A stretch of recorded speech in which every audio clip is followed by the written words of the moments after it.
Mark, welcome aboard to the show. I'm so happy to have you on today. Thank you. It's a pleasure to join you. Mark, I want to start with a horrifying story. I was managing a Siemens consulting business. My employee was telling me that he is making less and less money every month. And I was like, how is that possible? And what he was explaining to me is that the rate of conversion between dollars and Brazilian real was basically affecting his salary. To me that was horrifying. I mean, you don't want, this kind of ambiguity in how much, goes into your bank from month to month. But I wanted to understand from you a little bit about exchange rates. Like what does that even mean? Give us the most simplistic explanation that you would explain to your, 10-year-old son on what are exchange rates? Why do they exist? Why do they fluctuate? Sure. Yeah. I've been able to build a career in the foreign exchange market primarily because I truly am excited every day I wake up. The foreign exchange market is the biggest of the capital markets. It is the Bank for International Settlements, which was originally designed to collect war reparations from Germany after World War I. Does a survey every 3 years about the size of the foreign exchange market. The last estimate was $7.5 trillion a day. That's just a mind-boggling number. Put this in perspective for you. Global trade in a year is about $40 trillion. So you and I are talking on a Thursday, and that means that already this week we have seen enough foreign exchange turnover to cover world trade for a year, just this week. And The when we world talk about this trade, this is basically one currency converting to another currency, or is this including more stuff? Yes, so when we talk about currencies, it's sort of like when a country becomes independent, they do a couple things. They get a flag, they typically want a steel company, a steel factory, and they get their own currency. And having your own currency means that you have an independent monetary policy, that your central bank can set the interest rates for your country. They can print the currency, a big printing press. So we'd consider that like monetary sovereignty, having one's own currency. And so nearly every country has their own currency, though of course there's some exceptions. Many countries in Europe share a common currency called the euro. Other countries like Saudi Arabia, the UAE, peg their currency, the US dollar. We all know that Hong Kong is part of China, but the Hong Kong dollar is pegged to the US dollar. So in this world of foreign exchange, where most countries have their own currency, the dollar still is king. By that, I mean that the dollar is still used as the key metric for how a country is doing. They report their GDP, everything they produce in a year. They might report it in dollars. Many of the trade, consider when Australia might sell iron ore to China. That iron ore will probably be invoiced and paid for in US dollars. So even when the U.S. isn't involved, you said you did some work with Siemens in Brazil. When Brazil sells soybeans to China, they're effectively going to charge U.S. dollars. Partly, it's sort of like the dollar is sort of the lingua, it's sort of the international language. Just like English might be the language of business, the dollar is really the language of international commerce. Not 100% true, but the bulk of it is true. Where the dollar is still a key role in the world economy. Even in China, where China wants to maybe have a greater role for their own currency, the dollar still plays a very big role in Chinese initiatives like the Belt Road Initiative, which is a development program for developing countries, infrastructure development. China also has launched an Asian Infrastructure Investment Bank, sort of like a World Bank type organization, multilateral, and they take dollars for subscriptions to join. As a member, you pay dollars. And when they make loans, initially they tried to make loans in Chinese currency. But what people would do when they got that Chinese currency is to sell it and use dollars because they need to buy dollars to buy Caterpillar tractors, for example, or to buy iron ore or to buy copper. And so even the AIIB, as it's called, is also based on the US dollar. And So so I want to break this down. I mean, any one of us that has traveled abroad knows, China, so we need to change our dollars to yuan. Why is there even a different rate? Like, why is it not just one to one? And why do those rates fluctuate? What is causing the fluctuation of those rates between two different countries or more. Yeah, I think you're right. So even if we begin off with two countries that say have very integrated economies that are roughly the same level of industrialization, say the U.S. and Canada, the currency does fluctuate. It turns out that the Canadian dollar fluctuates less than the other G10 currencies, highly integrated with the U.S. But the reason why Canada has rejected taking the dollar, say, as their currency, why don't Canada just adopt the U.S. dollar? Canada is about 1/10 the size of the U.S. The U.S. buys something like 80% of what Canada exports. So on one hand, it would make sense. Canada just should accept the dollar, the U.S. dollar. But ultimately, what the exchange rate does is it offers a bit of a shock absorber. The U.S. Canadian economies are dynamic. Trade between them fluctuates. And so you want something so that think of it like what a shock absorber does for a car. You don't want the passenger in the car to have to bear all these bumps, especially in the U.S. roads with a lot of potholes and things like that. And so what you want to do is have these shock absorbers inside the car that absorb the shock so the passenger doesn't have to. In a similar way, that's what I think that the capital markets do at their best, and that is act as a shock absorber. So the price of money, and that's what we talk about ultimately when we talk about currencies. We all know that interest rates are the price of money. You want to borrow money, here's the price of it, interest rates. But when you take your money outside the country, the price of it is really denominated in foreign currency. So how many euros can the dollar buy, or how many Canadian dollars, or how many dollars can the Japanese yen buy? And so the currencies are still really the price of money. And because the economies are dynamic, you want to have some flexibility to absorb the shocks. The drivers of the foreign exchange market, though, people like myself, we build a career around it, in the sense that it's not always clear what drives the currencies. There's I'd say two big schools of thought. One school of thought is based on things that you'd be familiar with. Macroeconomics, inflation, interest rate differentials, trade balances, those kind of macroeconomic factors. And the currency markets are thought to bring those macro factors into balance. Whether it's interest rates or inflation, the idea is currencies ought to move to bring bring a macroeconomic force into closer balance.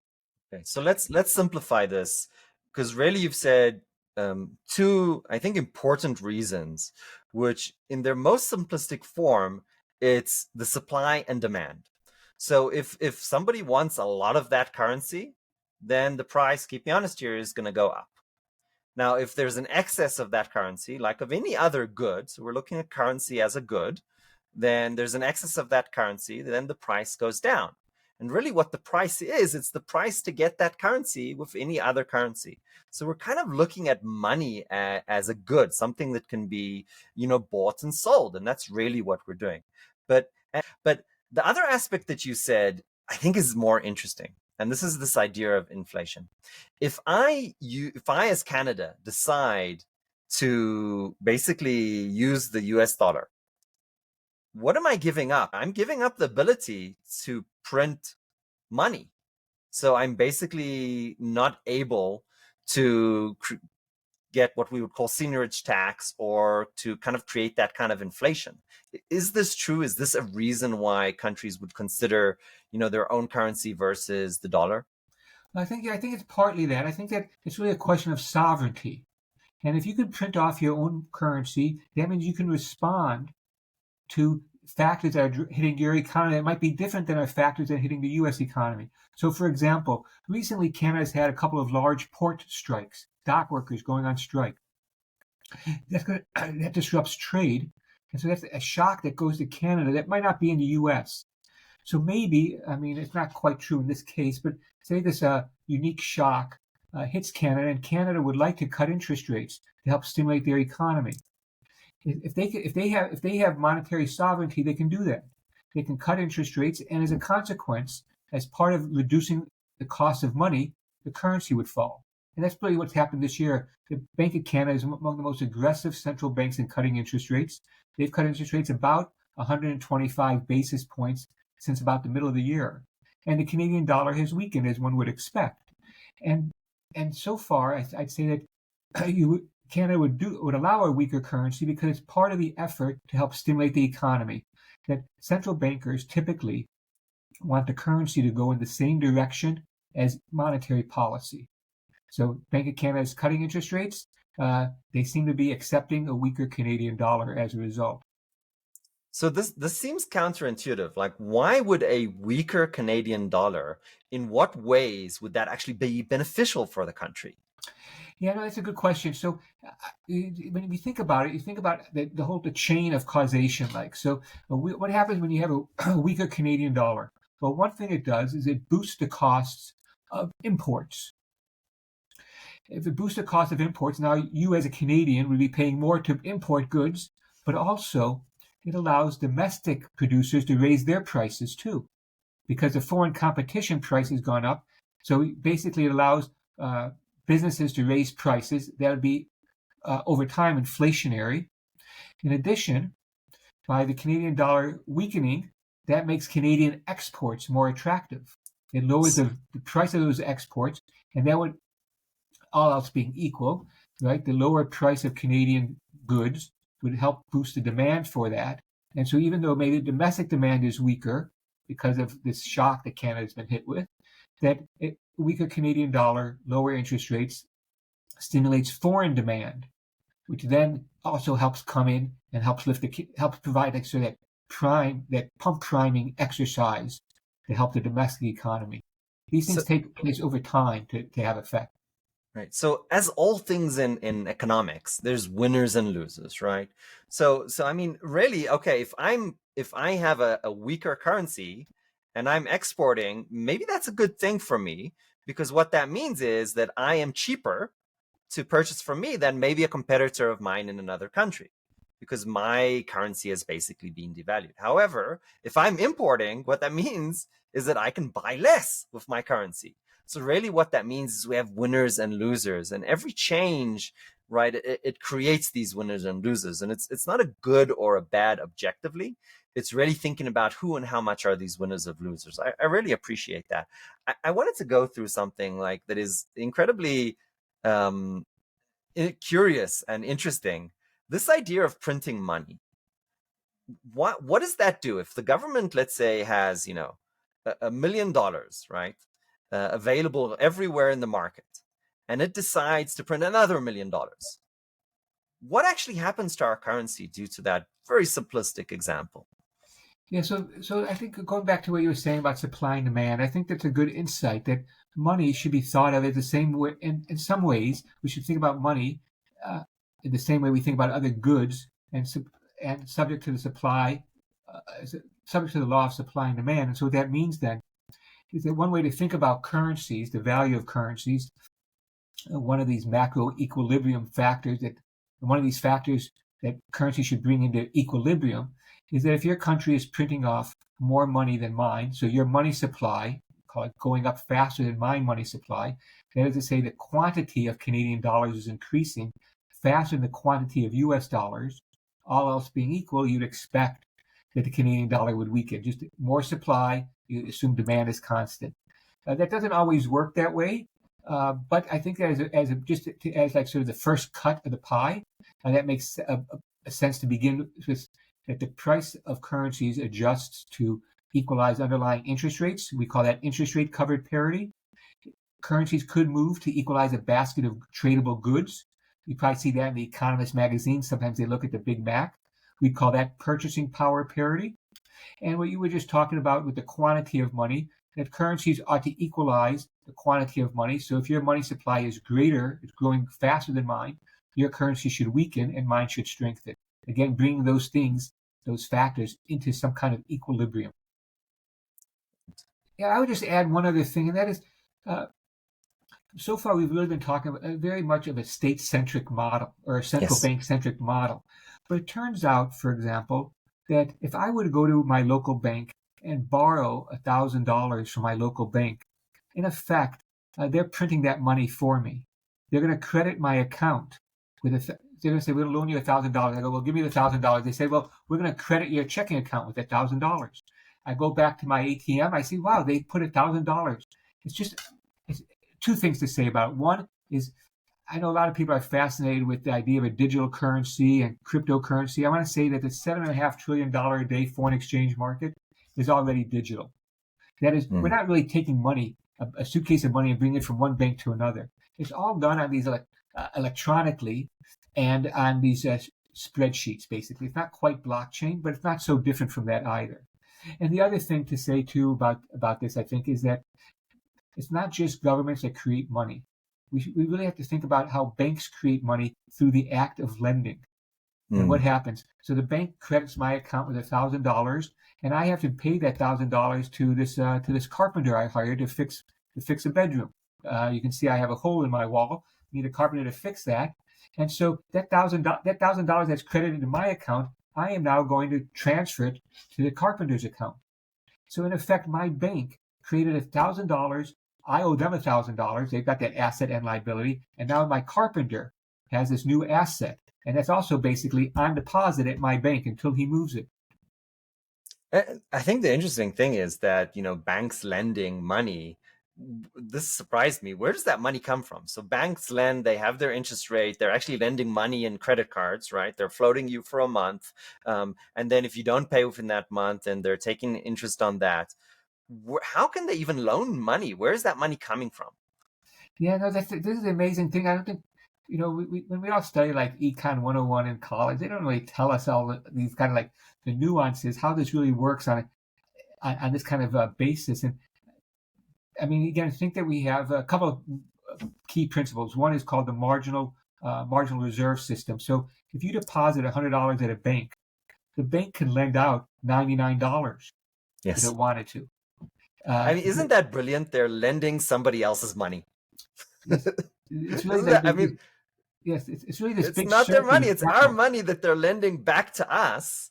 And they're hoping that they won't run out of money, which is really, the bank run situation, which we can talk about too. But when I heard that, I was like, this is brilliant. They're taking other people's money, they're putting an interest rate, they're lending it, quote unquote, back to us. And that's how they're running their business to a certain degree.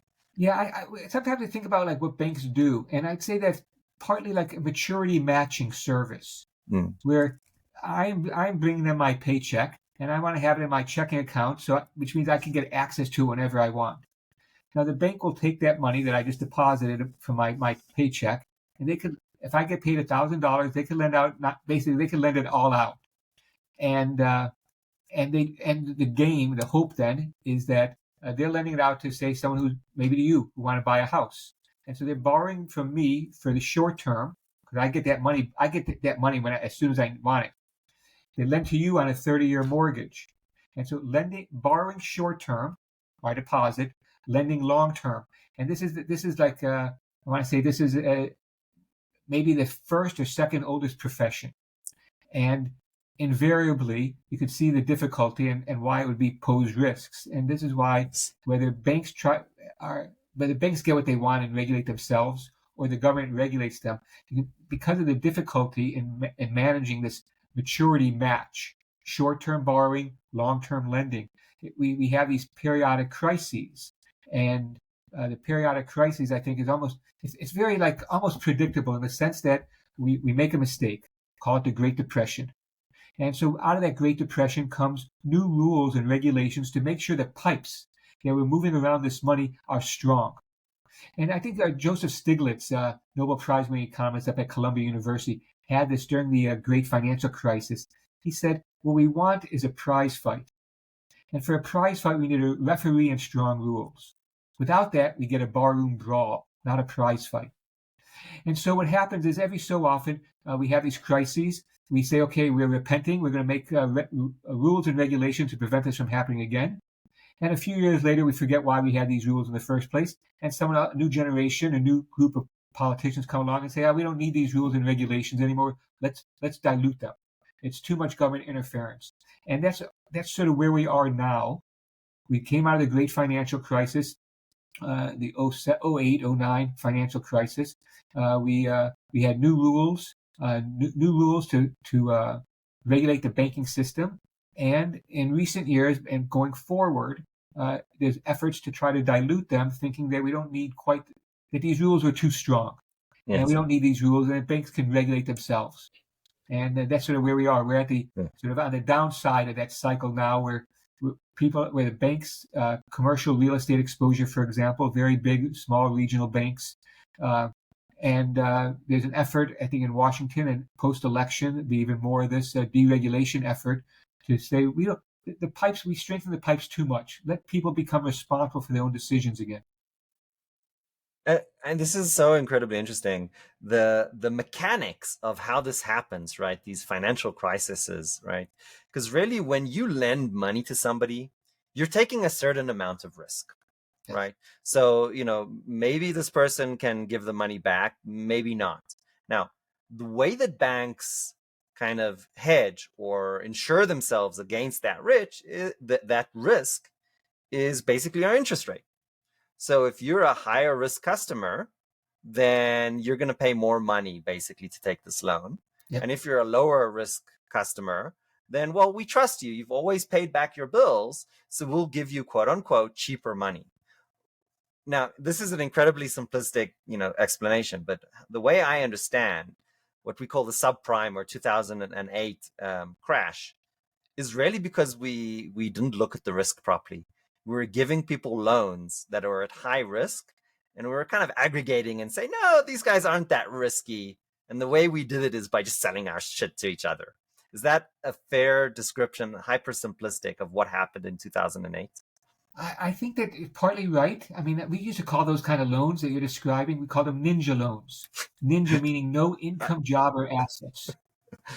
But I want to say something very important here, too, though. It's not just these errors of judgment. Yes.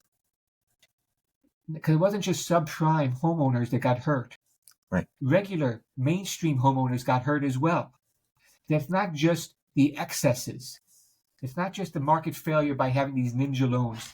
Because I want to say that this was not a defect. This was the design. And I'll give you an example why. How could this be? These MBAs, these people who have the degrees from the Ivy League MBA programs, they're the best and the brightest. How can they make these ninja loans? And not just once, but repeatedly over a course of a career. And there's a very I think a good explanation about and why it's also rational and why it's part of the way the system works. So, for example, typically you would think that a bank would lend you money because of your ability to repay. Like you said, you have a lower credit rating, you have to pay a higher interest rate. You have a better credit rating, you get a lower interest rate. That all makes sense. But what happens, though, is that at parts of the business cycle, the bank will not make a loan to you based simply on your ability to repay it. It'll make the loan to you based on the value of your collateral, which is why banks can lend to, say, the oil patch in Texas or in Oklahoma and not be concerned. If oil's $100 a barrel, I'm happy to lend you money. If it's only when oil goes down, when the collateral is worth less than the loan, that becomes an issue. Similarly with housing market, same thing. The MBA types, these bankers, everybody thought house prices could only go up because that's what we've seen them do. For a generation, house prices went up. So I'm willing to loan to you, even if you don't have a job, income, or assets. I will loan you money because if you do not pay me back, I take your house. And your house only goes up in value, so no problem there. Same thing with the oil patch. And this is what gets a lot of banks into problems then, is that when it comes time to get that collateral, we find out that all collateral doesn't go up in price. House prices don't always go up. The oil prices don't always go up. Even if there's a shortage of oil or a limited supply of oil, sometimes oil prices fall. Yes. And would it be fair to say that Silicon Valley Bank, which crashed very recently, this is just a few years ago, was exactly that? They invested, undiversified in one asset. The asset went down. They're like, whoops, we don't have enough money. And a lot of entrepreneurs basically, lost their money that was in the bank. Yeah, I think that oftentimes we are the way we are sort of hardwired as people. We like those sort of straightforward explanations. But I often find that in the biggest developments, I'd say rather than monocausal explanations, what's the opposite? I'd say is overdetermination. Something has many causes. So, for example, Silicon Valley Bank had several different problems that they had, and so it's not just one, but also that, for example, that they thought the deposit base was more secure than it was. I probably banked at the same bank for the last 20 years. So it would seem It's reasonable quite that an aggressive assumption when all of your customers predominantly of one type and they're all entrepreneurs. I mean, that feels like a hairy explanation to me. exactly it leads to consolidation risk, and that's the other Yes. part of the problem is that in our society, uh, we sort of think that, and I think there's a lot of studies that show different ways that this could be expressed. But we sort of think that people that have money are smart, or Mm. they deserve their money, or they're smarter than us normal people. And instead, I think it's much more complicated than that, and that the, that when people have a lot of money, they typically don't think they have to listen to other people. And the regulators were telling uh, Silicon Valley Bank they had some problems and they were reluctant to address them because why should they? How fast they grew, isn't that a sign of their own success? And Yes. so I think that it's a self-like reinforcing cycle. And the other element here to bring in would be this economist named Hyman Minsky. And he basically suggested that if if you have an asset that goes up consistently over a long period of time, that stability, that stable rise, turns into its opposite, because Mm. more and more people get onto that train, that trend, and they leverage themselves up. And I think that's what's not talked about much with the great financial crisis, or even some of these commercial real estate exposures. Is what kills people and businesses isn't always making the wrong decision. Hell, we make wrong decisions all the time. When I was at a hedge fund, we'd hire traders. We wanted them to be right. That is, take profits 60% of the time. Only 60% of the time. Have your average winner be bigger than your average loser. Take profit 60% of the time. You can't help but make money. That's very hard for even professionals to do. So making the wrong decision is not the thing that that hurts businesses or careers. I think what hurts careers and businesses is the leverage. If you have a stock and it goes down 20%, it hurts. You feel it. But imagine now you've leveraged 5 to 1, which is a relatively low leverage. 5 to 1. Now you've Yeah. wiped out your whole principal. Yeah. That's what happens. Leverage is what kills and sinks businesses and individual careers, not so much making wrong decisions. We make wrong decisions all the time, and that's why they're easy to reverse oftentimes. You have to stop in the market, you protect yourself. Every single one of us is leveraged to a certain degree because we're all taking mortgages. Um, and in the mortgage case, the asset that you talked about, right, that's backing up that loan, because leverage is really a loan. So we take out this loan. The asset that's backing that up means that, oh, you're not going to lose your shirt, completely, because, well, you have a house that's worth, I don't know, $300,000. So that's basically going to help you pay back the loan. But if that house suddenly loses half of its value, then it becomes very, very hairy. Now, if you also did something which is actually illegal, you took a loan to pay your mortgage, right, or your down payment. Now you're leveraged on leverage on leverage, so you get into really, really bad spots. So Yes. you really want to think about what does it mean when you're taking out these loans and how you're paying for them. I actually heard a banker tell me a story that a customer was saying, "What do you care where I get the money from the bank for the down payment?" I was like, "Well, I need to know that this is not a loan." It's like, why? What does it matter? It's my money. They gave me the money. It's in my bank account. And it was just such an interesting dynamic to be like, well, yes, this actually impacts in a very significant way the risk that we have in giving you this money. And it was just such an interesting, discussion. So I Yeah. appreciate that. I think there's another element too to think about, and that is when I bought this sport jacket, I knew that I was paying a retail price for it. Mm, And I knew that the shop probably paid a wholesale price for it. When it comes to money, I want to say it works the same way. yes. There's a retail price for money and there's a wholesale price for money. And it's sort of like one of these things where if you don't know the difference, you're probably paying the retail price for money. Yes. Here's how it works. Right now, banks charge each other about 4.75%. That's the wholesale price for money. That's what banks charge each other to borrow overnight. My credit card wants to charge me 23%. That's the retail price for money.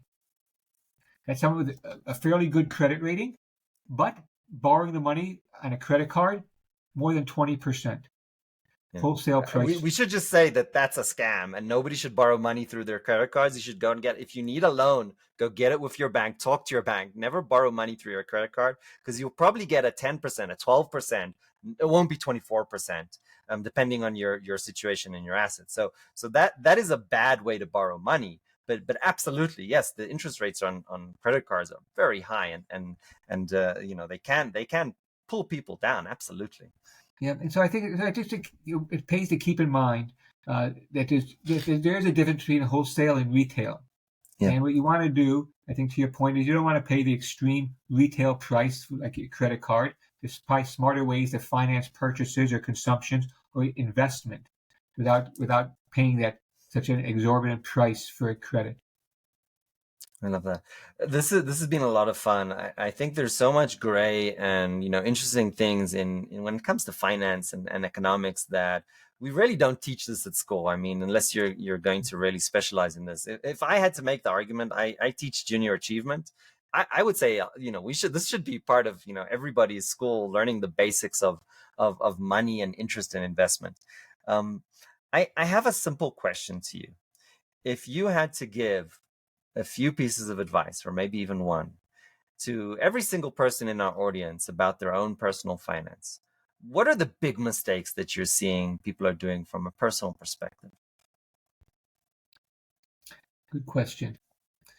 I think that in the United States we have made this we've evolved from a defined uh, benefits pension program to a defined contribution. What this means is that we ourselves are responsible for our retirement money. So we might get some money taken out of our paycheck. Maybe if we're lucky, an employer will help match part of it. And that is what we have to manage. We individuals are responsible for managing this, that we need it when we retire. And that's what so a typical employer will give you it's like a Chinese menu. And it's got all these things. You can put your money in. Here's a bunch of funds you can put your money in. But they don't really tell us how to go about thinking about it, how we should do this. And so I think that uh, I think that managing one's own money is very difficult if one is not if one hasn't spent the time and effort for the skills. There's a lot of other things that are on our plates besides trying to figure out is this a mutual fund I want to invest in? Should I invest in small caps? Should it be large caps? Should I invest in U.S. stocks? Should I invest in foreign stocks? All these questions, and we don't get really a lot of answers. And so I think that one thing I would say is that it's a huge responsibility to manage your own money, to manage your own pension money. Our parents didn't have to do that. Our grandparents didn't have to do that. They were given a pension, a fixed pension. They knew they would get maybe a percentage of their salary after they retired. We don't have that. Our generation is we're responsible for that money ourselves, and so it makes sense either to do it yourself, which means to take that time and effort and educate ourselves on how to think about money, or find a good financial planner, basically outsource it to someone else who might know what they're doing, hopefully, right? Where there's a certification process, professionalization of that part of the industry. So I think that we, as individuals in the U.S., as workers, we have a huge responsibility, and few of us are really equipped for that. The second thing I would say is that it seems like what ultimately happens is people who make money in the markets are not right more often. That's sort of a I want to say a bit of a game that maybe strategists like me or people you see on TV might be playing. It's like who can be right, who's right more often. But the people who get money out of the market, it's not that they're right more often. What they are better and disciplined risk managers. Everybody knows what to do when you buy a stock and it goes up. It's really how to manage a loss. At what level do you say I was wrong and I need to liquidate my position, as opposed to I'm going to stick this out. I really have confidence that whatever stock XYZ is going to go up. So it's a question then of learning the skills and the tools that are available for risk management. Besides doing your homework on what investments to make, it is about managing the risks associated with those investments, those downside risks, whether it's interest rate risk, currency risk, commodity risk, political risk.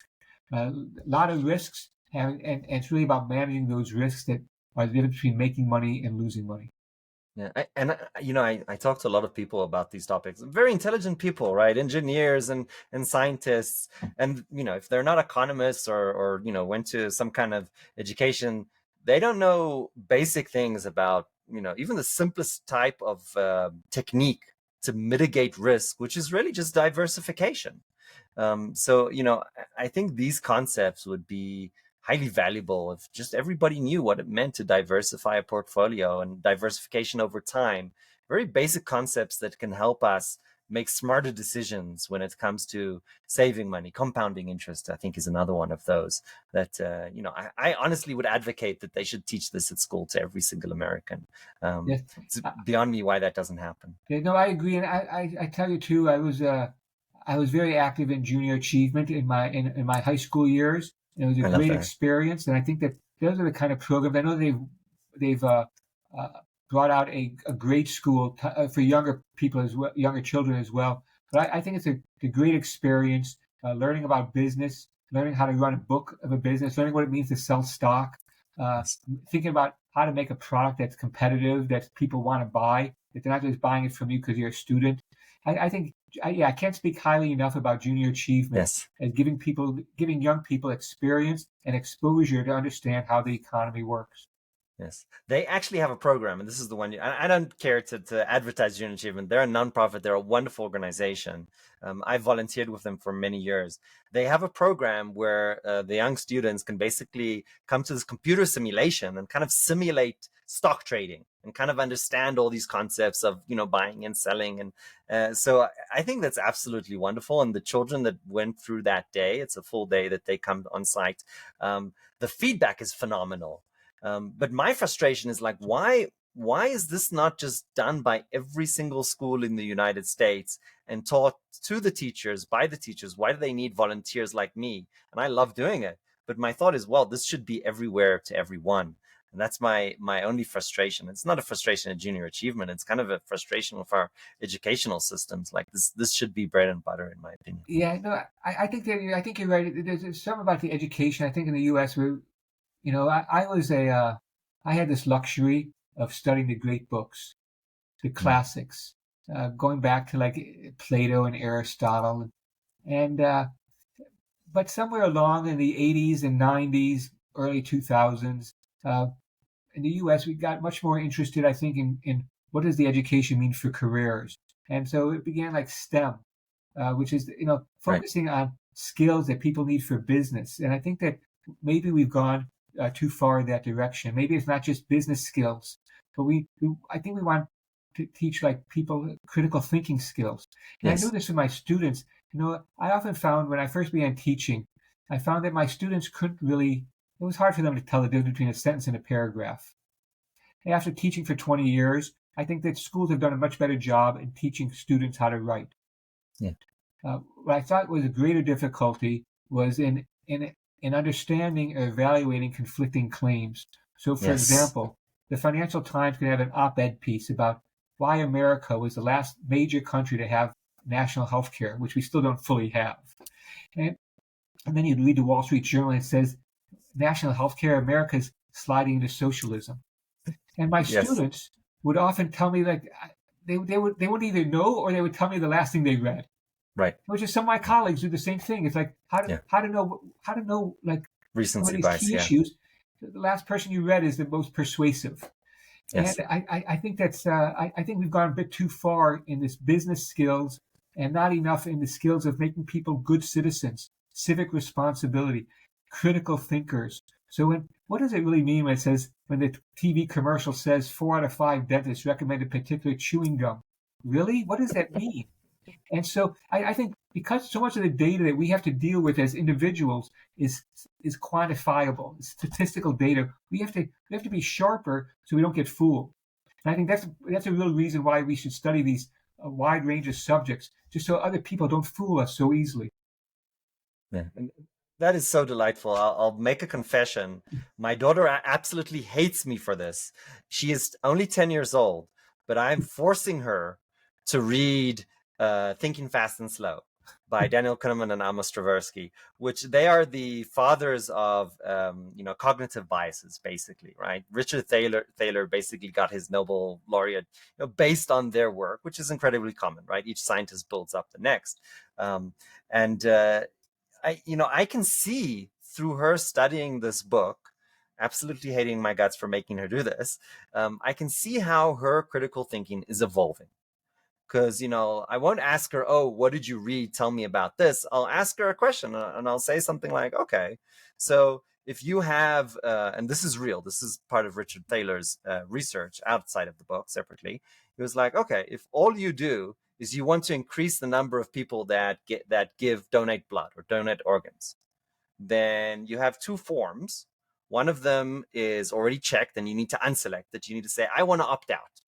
And then the other form says, I want to opt in. Now you want to have as many possible people, donate organs. What should you do? Should they need to opt in or opt out? Now it turns out that you can increase the percentage of people who will actually donate by just having the need to opt out, meaning say, I don't want to.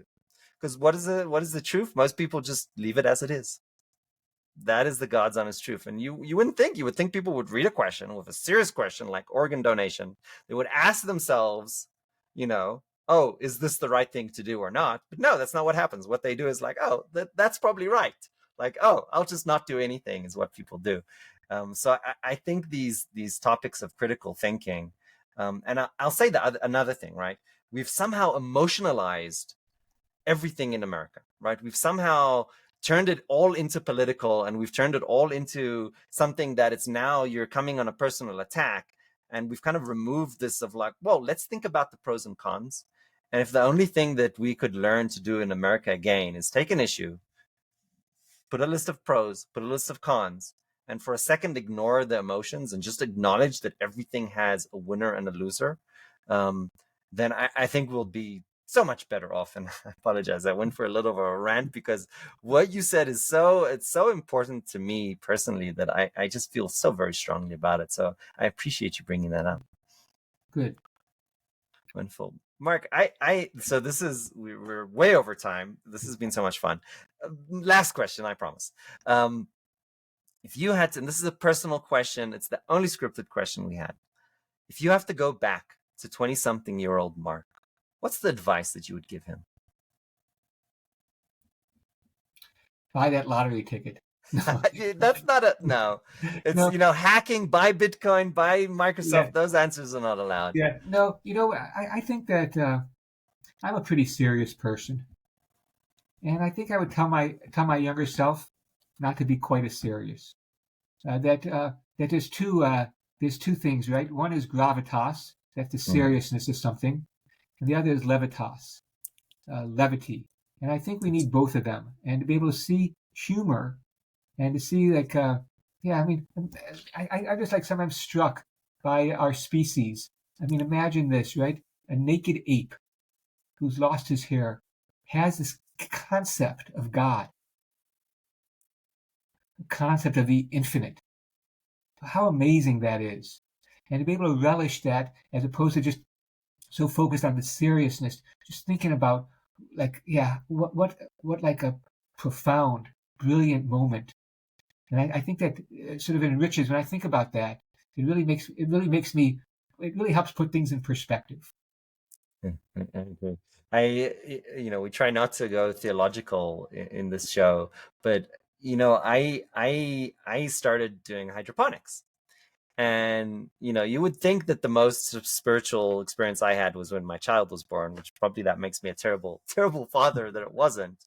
But that's probably because we're so wrapped up with our minds about, oh my God, I'm going to be a dad. So you're not thinking about the miracle in that. So for me, one of the experiences was that I basically, with hydroponics, I grew the seed into a plant. And I was like, this is basically magic. Like, how the hell does this even work? And to your point, if we would just, take a moment to appreciate how much, delight and incredible things are happening around us every day, then maybe we could all, put a little bit of more of a smile on our face. So I appreciate your comment. Marc, what an absolute pleasure. I appreciate you coming on the show today. So thanks a lot for having me. It's a lot of fun talking with you. Wonderful. I appreciate you too.